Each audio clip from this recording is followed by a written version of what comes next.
ফরিদপুর বাংলাদেশে অবস্থিত একটি ঐতিহাসিক ও গুরুত্বপূর্ণ জেলা, যার কিছু আনবিলিভেবল ফ্যাক্ট আজ আপনাদের সাথে শেয়ার করছি। বাংলা সাহিত্যের নোবেলজয়ী কবি রবীন্দ্রনাথ ঠাকুরের পূর্বপুরুষেরা ফরিদপুরের ছিলেন। আধুনিক ভারতের প্রথম মহিলা চিকিৎসক কাদম্বিনী গাঙ্গুলি ফরিদপুরে জন্মগ্রহণ করেন।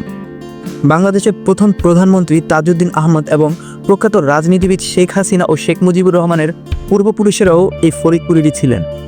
একসময় ফরিদপুর ছিল পদ্মার ভেনিস। ব্রিটিশ আমলে ফরিদপুরকে পদ্মার ভেনিস বলা হতো, কারণ এখানকার নদী, খাল ও বিলগুলোর কারণে এটি ইউরোপের জলশহর ভেনিসের মতো দেখাতো। ফরিদপুরে বিশ্বের সবচেয়ে বড় পাটকল ছিল। একসময় আব্দুল গাফফার বিশ্বাস ফরিদপুরে বিশ্বের সবচেয়ে বড় পাটকল স্থাপন করেছিলেন, যা পরে বাংলাদেশ ও উপমহাদেশের অন্যতম বৃহৎ শিল্প প্রতিষ্ঠান হয়ে ওঠে।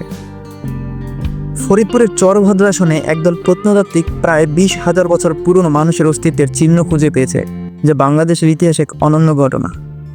ফরিদপুরের অনেক এলাকায় প্রচলিত বিশ্বাস ছিল, বিশেষ করে নগরকান্দা ও বোয়ালমারী অঞ্চলে, যে এখানে জিনদের বসবাস ছিল এবং তারা রাতে শহরের রাস্তায় ঘুরে বেড়াতো।